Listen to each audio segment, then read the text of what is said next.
que l'àmbit d'actuació de Glòries sigui un àmbit pròpiament del que és, diguéssim, la plaça més els espais intersticials que van entrant per dintre dels barris, sobretot tot el perímetre. Aquí es tracta no només de fer una plaça, sinó de treballar tots aquests entorns, tota aquesta façana, per dotar-la d'equipaments no només de ciutat, que ja se n'han fet alguns, sinó equipaments de barri. Estem demanant 16 nous equipaments del barri. Aquí hi ha previstos des dels 2 centres d'assistència primària, 2 residències de gent gran, una escola bressol, l'escola dels encants, un centre intergeneracional a la fàbrica de paraigües, una escola de música. Tot això hem d'anar vetllant perquè es dugui a terme, hi hagin inversions suficients. L'Ajuntament està posant pocs diners amb aquest tipus d'equipaments, quan s'han gastat molts altres per altres infraestructures que potser, jo no dic que no siguin necessàries, però que sí que podrien haver esperat. No ens vam limitar a respondre estrictament o a dissenyar estrictament el parc que l'Ajuntament ens demanava, sinó vam intentar donar respostes d'acord amb el procés que s'havia fet fins ara, però que també anessin una mica més enllà i propostes més de ciutat. Pensàvem que era molt més interessant acabar o imaginar-se un procés en el que la Gran Via s'acabés eliminant, acabés desapareixent. És a dir, creiem que hem de tenir una ciutat cada cop amb menys cotxes, cada cop els cotxes s'haurien de quedar més a les afores i no entrar fins al centre de les ciutats com estem acostumats a que passi i com ja passa en altres ciutats.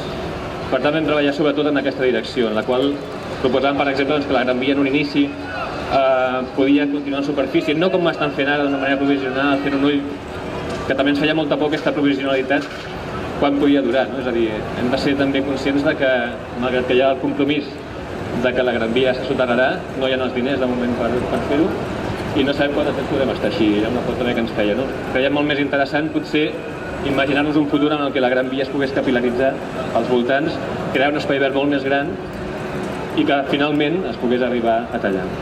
L'equip redactor va ser un leitmotiv molt important i ho segueix sent amb els treballs que estem fent d'anar desenvolupant aspectes de l'avantprojecte. La plaça no és per la biodiversitat. Està bé que sigui, ens genera una idea molt diferent. La plaça és per la gent que l'ha d'utilitzar i per això la plaça es pretén que sigui una plaça d'alta confortabilitat ambiental. Això comportarà que hi hagi possibilitat de fer determinats usos que seran els més adients perquè tot això conjumini bé. Probablement altres usos que potser estem acostumats a fer en determinades places, aquest no serà el lloc més adient per fer-ho.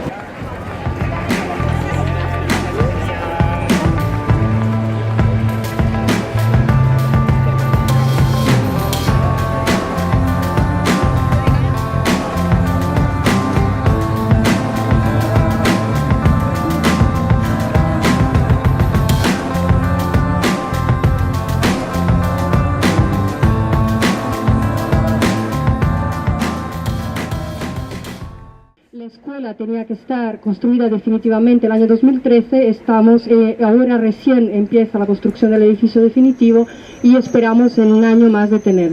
Una vez más, respecto a provisionalidad, habría que preguntarse hasta qué punto es provisional para unos niños pasarse 6-7 años de su vida en estos sitios.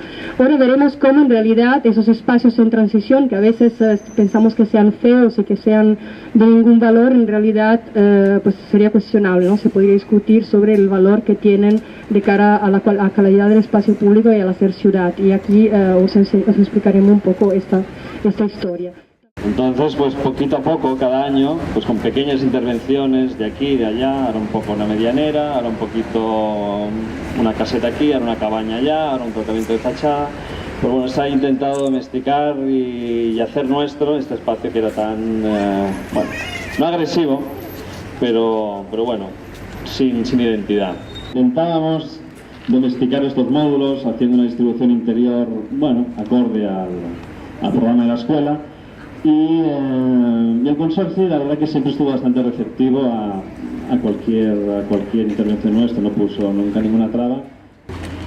Queríamos también que los niños recuperaran su protagonismo en la construcción de la ciudad y que se implicaran aumentando su cultura participativa y la participación en los temas de interés general de la ciudad.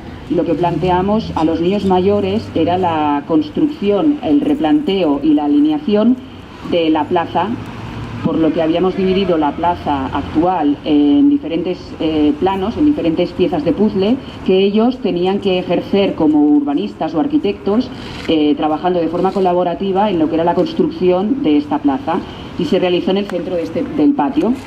Paralelamente, en otros ambientes de la escuela, los niños de 6 años construyeron diferentes medios de transporte públicos y privados, y los más pequeños el atrecho de ciudadanos. A raíz de ir experimentando la vivencia del espacio público, vieron los conflictos que se producían y las cosas buenas de interrelaciones entre los diferentes usuarios. Todo este taller se recogió en un vídeo que podéis ver en la página web de la escuela, y está realizado por la Comisión de Comunicación de los Padres de la Asociación de Familias de la escuela.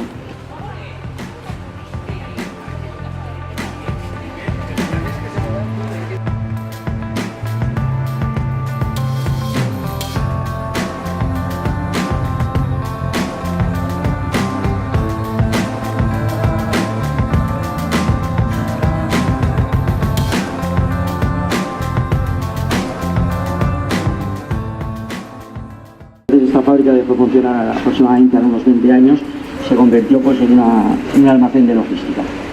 Pasa que el edificio es muy bonito, es enorme, y todo por dentro es prácticamente como por fuera, todo así, de cómo se construían las fábricas al principio del siglo, ¿vale? Eso es lo que tengo que decir en cuanto a la fábrica. Referente al mercado, el mercado, quiero que sepáis que no nos hemos ido voluntarios prácticamente nadie. El mercado nos impusieron, el ayuntamiento nos dijo que teníamos que liberar estos terrenos y que nos teníamos que ir. Entonces no nos dio opción. Teníamos un negocio ya establecido, todo pagado, y la persona que tenía la parada más pequeña, que vosotros vais allí, que son 2 metros, ha tenido que pagar 20.000 euros. Así hasta 300 y 400.000 euros que hemos pagado algunos. Por el traslado, cuando aquí ya lo teníamos todo pagado. Pero vuelvo a repetir que era o te vas o nos echamos.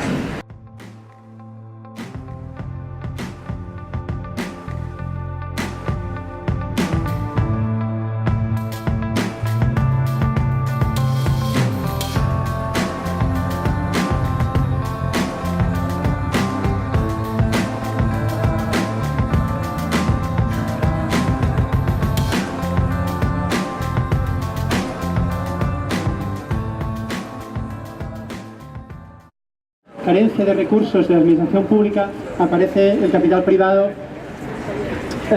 ofreciéndose a solucionar aquello que la administración pública se supone que no puede hacer, ¿vale? Evidentemente el capital privado tiene sus intereses, y cuando ofrecen sus servicios o su poder económico también es con prestaciones.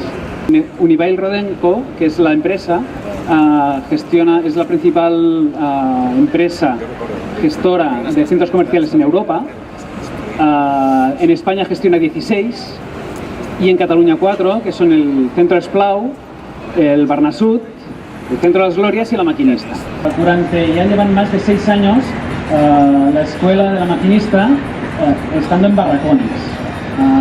Esta escuela, como lo que hemos visto ahora, pues están allí durante bastante tiempo en unas condiciones bastante precarias, y las asociaciones vecinales del entorno están pidiendo ya desde hace mucho que se construya la nueva escuela.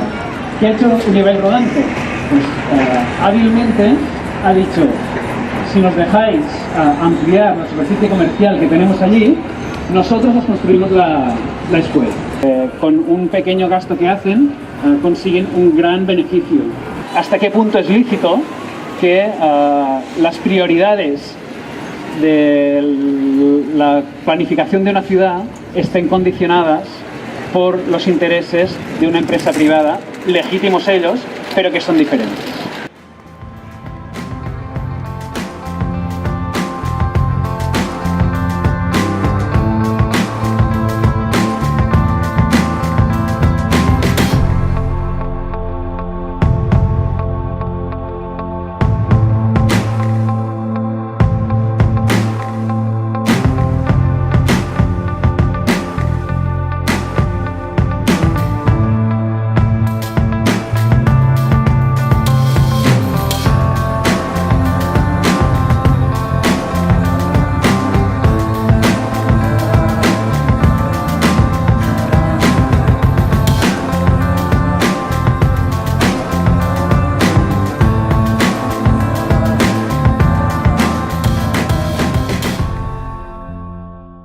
esto recientemente, formando parte del proceso de transformación de la plaza, se ha desviado, bueno, remodelado la circulación vehicular por la zona con el objetivo de generar lo que denominan la supermanzana, y eso es una especie de rectángulo virtual que se puede ver muy claramente en el mapa, y esta es la parte, digamos, hacia mar, y la parte hacia montaña es la calle que pasa por delante del nuevo emplazamiento de la escuela, y hay luego dos tramos verticales que se reconjuntan. Entonces esa era una calle de barrio con sus aparcamientos para los vecinos, etcétera, y se ha transformado en una avenida de 4 carriles de salida rápida a la ciudad. Lo denominamos los vecinos del piso de arriba, que sería la Barcelona del mercado del Montans y del centro DAF, y los vecinos del piso de abajo, de alguna manera, que son los que viven aquí en Bolivia Now, que viven aquí y que intentan resistir como son dos universos conceptuales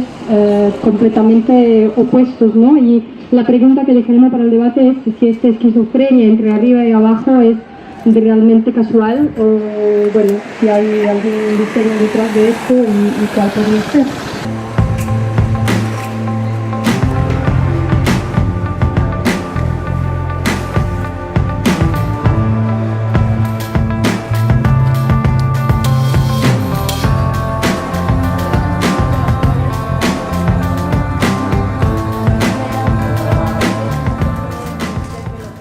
Básicamente somos un grupo de gente que trabaja distintos materiales, hay herreros, carpinteros, escenógrafos. La historia se ocupó el lugar para armar talleres y poder desarrollar las ideas de cada gente, de cada persona que vaya entrando al lugar.